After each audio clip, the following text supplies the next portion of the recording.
So your name? Hi, I'm Patrick Stochmal. I have my thesis body of work. It deals with my own queer identity and exploring that and interrogating ideas of kinship and intimacy through the intersection of, I guess, queerness and ecological thought. So my work tries to essentially use queerness as a way of expanding ideas of kinship, specifically as it pertains to relationships between humans and non-human entities and organisms as well. So I think to provide some more context, I think a lot of like postmodern theory, for example, is very heavy on like theories of like performativity or social constructionism, which I'm absolutely all for. And I think those kinds of theories have built a rightful distrust of like discourses in the sciences and biology, which tend to be like essentializing and very reductionist and deterministic. But through like my work, I'm really trying to use queerness as a way of reconnecting with ideas of ecology and biology and stuff like that in a way that's hopefully generative and is open to reconnecting with those domains that have kind of bred so much distrust and have actively participated in marginalizing like queer bodies and identities. Yeah.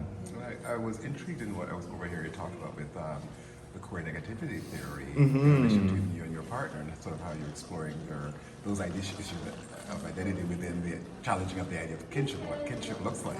Yeah, absolutely. So I think queer negativity is like a very interesting theoretical orientation to me. I don't 100% subscribe to it, I'd say. What is it, first of all? Yeah, it's basically this very like kind of like anti-relational, antisocial, almost like death-driven orientation towards queerness, and it embraces all of the deconstructive potentials of those. So, for example, like the death-driven aspect can be a way of thinking about a lack of reproductive futurity in a certain way that upholds like a heteronormative social order. So that's one example. Again, like I guess anti-relational in the sense that queer, the marginalization of like queer bodies and subjectivities are often like located at the periphery of different social orders. So it's like an embrace of the withdrawal from those normative social orders. So it kind of uses the, I guess, perceived negative aspects of queer embodiments as like a potential generative and maybe not optimistic, but something that can produce real change in like the current socio-political, et cetera, organization of our world. Yeah. Well, it's like an explosion of everything that we understand to be what we should be as human beings in the world, Yes. in relation to each other, right? Exactly. Yeah, that's exactly what it is. So I think for a lot of people, it might turn a lot of people off because it's kind of counterintuitive. Because I think some people might think that it kind of reasserts certain like negative associations that have been leveraged in regards to like queer individuals. But I think if people spend some time and like really like kind of grapple with the nuanced complexities, I think there's a lot of generative potentials in the kind of refusal to participate in the status quo, I guess. It's rather fitting, because I think even as a queer person myself, I think often of, okay, so yes, I know lots of queer people having children now, but one thing's back there, oh yeah, you don't have kids, and okay, we can also open that as a choice that everybody gets to have. So it's a sort of model and framework for even how heterosexual. So yeah, you could, by nature of your desire and whatever, more easily kids come. But you could also make that choice that, well, maybe I don't want to do that, right? Exactly. And that's okay because, frankly, lots of people are having kids and want to do that. So yes, exactly. How do we make all those possibilities and choices and options? So I see it more as not saying, well, we should do this and not that. It's more like saying, why can't we do all of these different range of things, right? Yeah, exactly. Open all options up to everybody, basically, right? And I think, 100%. I think you hit the nail on the head there. And for me, it's like I personally have no desire to have children. So for me, I'm using that impetus as a starting point to think of, well, we're already actively entangled in so many kinships with non-human entities that like constitute our bodies and whatnot. And I think that in and of itself is like radically queer. To think of the fact that like, I think it's like 3 pounds of our, on average, like our bodies are like bacteria and stuff like that. Like for me, that's like a very intimate, you know, like intercorporeal or bodily kinship that's always already existing, whether you're a queer person or heterosexual or whatnot. But I think of, you know, in the sense that expands, our normative ideas of kinship, that acknowledging those realities is in and of itself in some capacity like very queer, if that makes sense. And I think you know, expanding this notion of kinship in the sense of, so for example, okay, so I don't want to have kids, but I don't dislike children. I mean, I have these things I love to, you know, beyond belief. And lots of people, young people who care about how they're, like even talking to you as another generation, right? So intergenerationally, also queer communities have also built that over time, right? Yes, so we may not have them biologically, but we also want to keep a constant engagement around, and I think even the queerness represents already a thought process, right? To yes, the that's norm, exactly right? it. Yes, even transness represents a thought confrontation to the idea of binaries, right? So, yes, exactly. So I think our existence is a kind of space of engagement, which is why then the idea that, oh, well, we're just like you, or we want, so for example, when gay marriage was on the table, I think many of us, I mean, even I was sort of, oh yeah, but then I had people in my ear going, but why do we want to buy into what is sort of a status quo thing? Why aren't we actually imagining something different that could also invite everybody into? Yes, exactly. Right? That's exactly how I'm thinking about all of this body of work, is like, opening the potential to just thinking about all the kinships that we're already entangled in, and how there is a kind of ambient queerness to the everyday, which has been, I guess, suppressed, right? By certain power structures and systems of knowledge production, et cetera, et cetera. Yeah. So you articulated it perfectly, better than I could, honestly. But I think it's what you're doing with your work. You sort of like, it's a site of provoking conversation, right? And hopefully extend it beyond, because I think even hearing how you're doing, that's why I was walking by and I overheard, I said, wait a minute, that's interesting, because, you know, because I think you're taking it to another whole other space. Is there anything, the work that you're showing, that point to particular things that around your particular thesis paper? Is there anything about some of the work in terms of how it tells the same story, tells part of the story? Well, I think like, for example, like the piece right here, the petri dish in the top. Right. So that's like actually growing bacteria in it. Right. And essentially what I've done is like, in microbiology, they use like nutrient agar, which is like the growth substrate for microbes, fungi, bacteria, etc. Right. And what I've done is, before it, when it's still in liquid form, before it becomes jello and you're able to like streak and swab things and allow them to grow, I've put some of my blood into it. And so after all of that solidifies, I then streak it with swabs of what's below, which is like an active vermicomposting system. And so basically, like, I'm considering this as like, in the absence of my ability to produce biological kin, this is like a speculative continuation of my bloodline, as the bacteria actively like feed off of my blood and whatnot. Yeah. Well, it's kind of like I think of Keith deGrasse Tyson, you know, that physicist, and he talks about the value of being buried as opposed to being cremated, right? Because he says, you know, and really he said, even so, we shouldn't be buried in any containers. We should be sort of buried in the ground, so our bodies could decompose and go back into the earth and be part of the sort of ecosystem into perpetuity, right? Yes, exactly. It's kind of the same idea of what you're describing, right? 100%, yeah. And I think I'm also like, through the work too, I'm also kind of trying to challenge binaries as well between life and death, by addressing certain like discourses of like a lack of reproductive futurity in regards to like queer bodies. And I think that like when like pivoting towards the non-human, that kind of reveals the porosity between life and death, and brings a new element to like, again, these discourses within queer negativity of a refusal to, or an inability to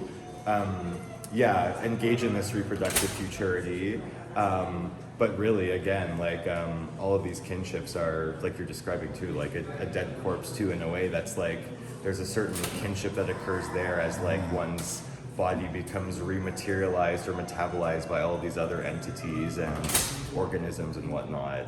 I overheard something about urine. Yeah. Urine is in both of these two pieces. Yeah, so it's my partner and I's distilled urine. Right. And I'm really like, again, going back to the queer negativity, I've also distilled like a lot of decaying material that I've collected from like these secluded forests in my hometown where I've had like, you know, like the hookups with like the DL guys and Yes, whatnot. yeah. But for me, again, like it's including the urine in this mix of distilled, what I call like death. It's a gesture of like territorializing like the obscene or like the death driven and whatnot to try and, again, just like rethink ideas of kinship and the impetus towards reproductive futurity and this like kind of like heteronormative genealogies, you know? Yeah. And I'm hearing that heteronormativity in a way is what you see as sort of the establishment almost, like this idea of the state and all those levels of what's defining everything for us that we all have to sort of fit into and navigate, right? Exactly. You know, and it's really about kind of even questioning even this notion of, so does it all have to look like this or like that? Yes, and even exactly. this notion of when you say death, it's funny because when you're saying that, and I'm thinking of even the composting of the bacteria in the urine, it's almost like questioning, but do things actually really die? Because it goes into some other form that contributes to a evolving planet, world, right? Exactly, as much as, and lately I've been feeling very existential about what is this existence? Like, you know, and when we all die and also the limits of our universe, like, you know, this is it? And then the whole idea of how religion tries to attempt to create reason and ration, which has never ever made sense to me. I'm always kind of going, kind of one of those kids who was from the first time I was a kid in church going, why? How? Exactly. Yeah, me too. What? Who? And why are we going to a place every week and to some person who, or some being or some entity? And that's an odd thing to have to go and, you know, to this person and, you know, and they're going to do. So anyway, so I have all those. So it sounds like you're similarly questioning this notion of like, you know, so when you're using, I know some people go, like, damn, that sounds awful, like some cult and, you know, whatever. But you're really, really getting us to think about this notion of what are different ways we imagine really what life is. Yes, that's exactly it. Like I think the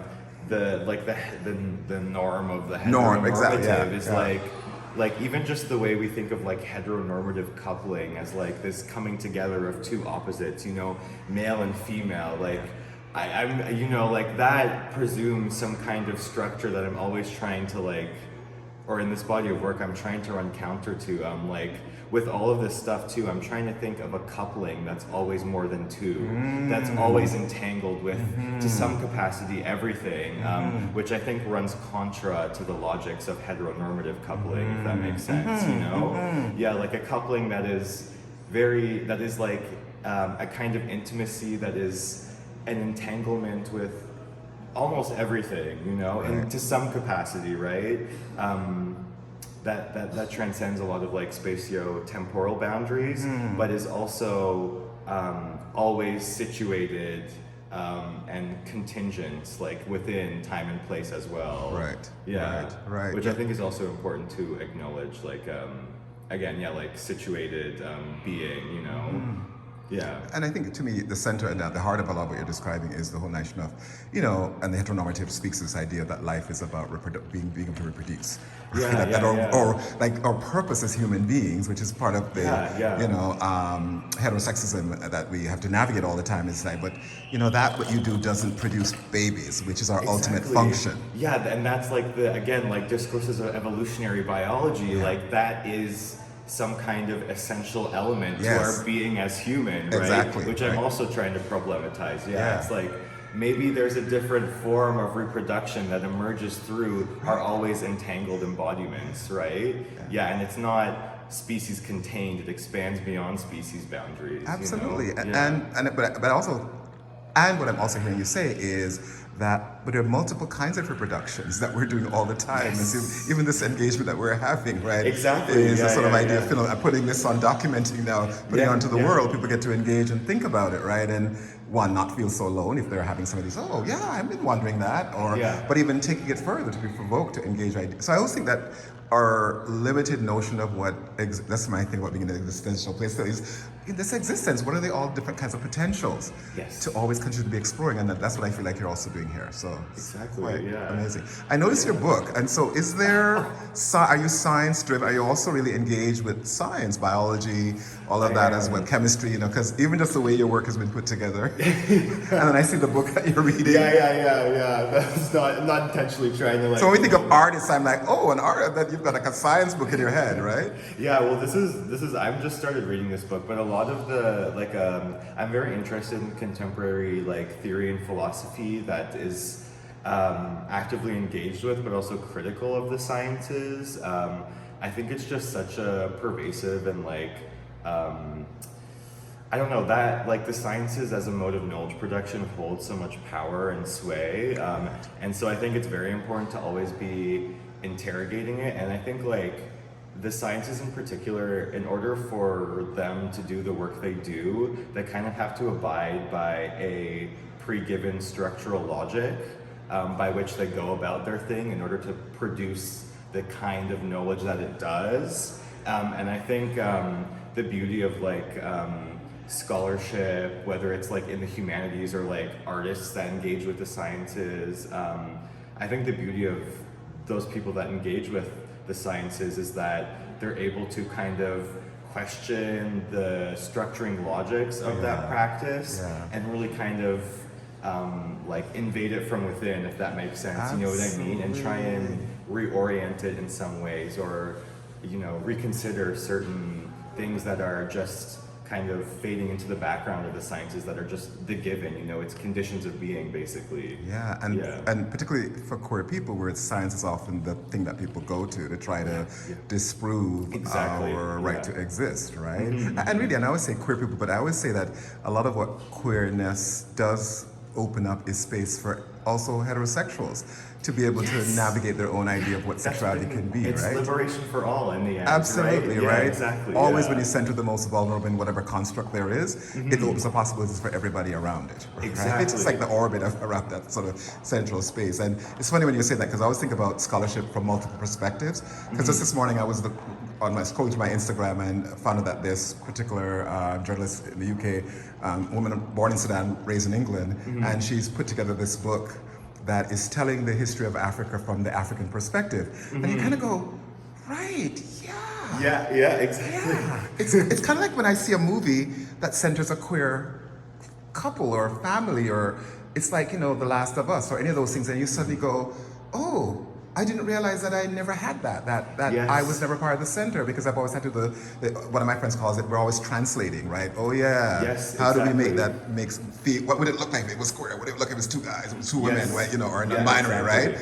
But then to suddenly have these stories told in different ways makes you go, wait a minute, we actually haven't had those stories, and we haven't had that perspective. And like you're saying, because much of scholarship itself isn't, and biology and how they interpret it isn't objective, right? It's very subjective in terms of who's telling the story and what they want to tell the story about, and for what reason.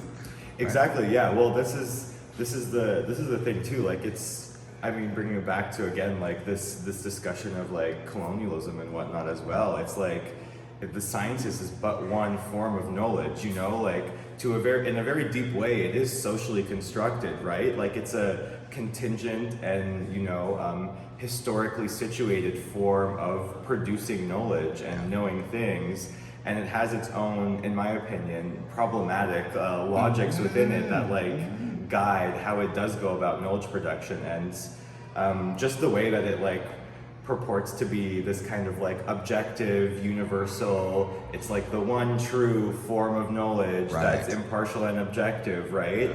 And inherently in that way of articulating that form of knowledge production, it's kind of marginalizes other like indigenous forms of, creating knowledge or living, you know what I mean? Absolutely.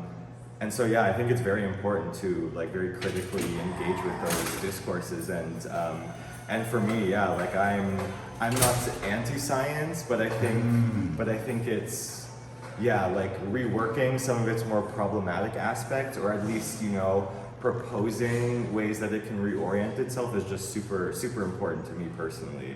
and I think I guess I'd hope to people at large too, you know. Yeah, and you're doing it with this work. Thank you. I hope so. I'd like to think so. Yeah. That's why I like coming and talking to artists like you folks who are pushing the envelope, particularly from another generation, to say, oh yeah, okay, you folks, you've done, and let's take some of what you did and let's see how I can stretch that. So starting with queer theory, queer negative theory, and I can't wait for the theory you're going to come up with down the road. Thank you so much. That's brilliant. So anything else that you're working on coming that we should be looking out for? I don't know. I'm doing some new work that's involving making bricks from specific, like using materials from specific places that are personally relevant to me. Again, like places of these kind of secret queer intimacies in these secluded areas in my hometown.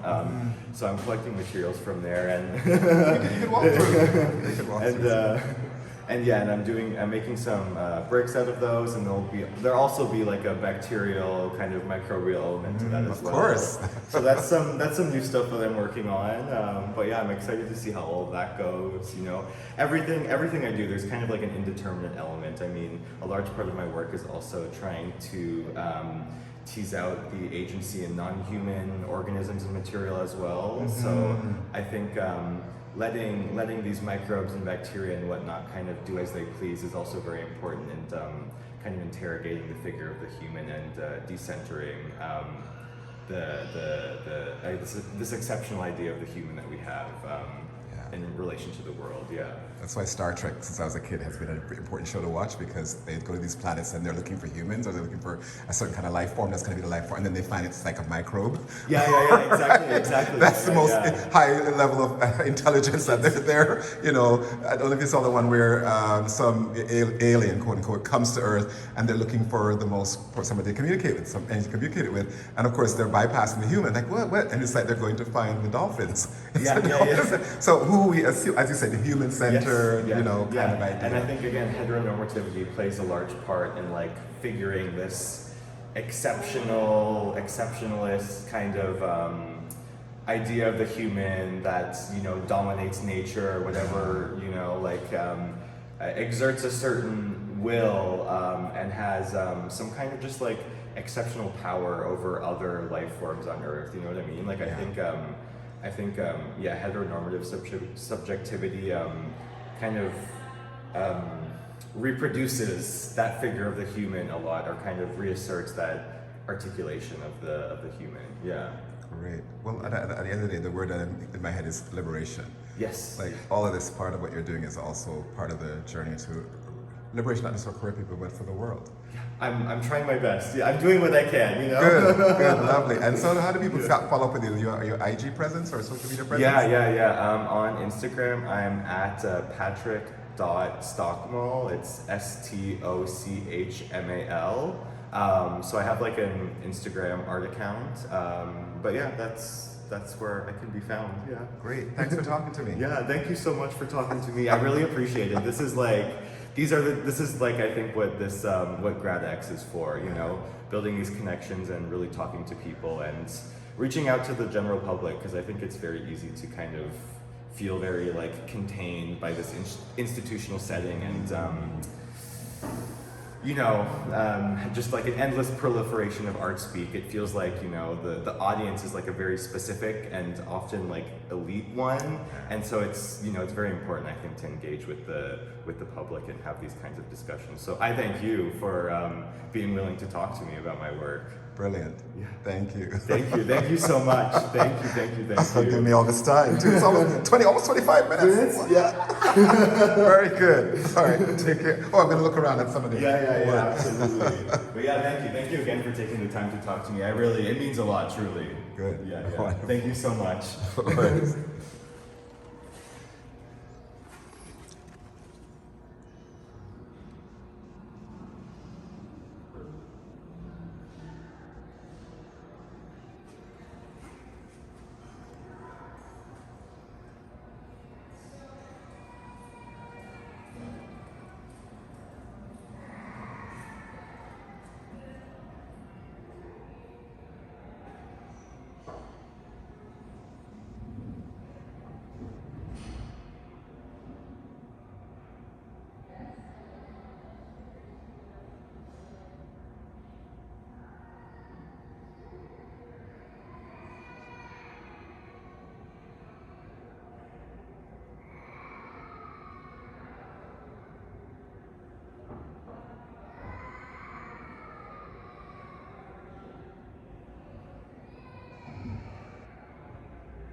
So.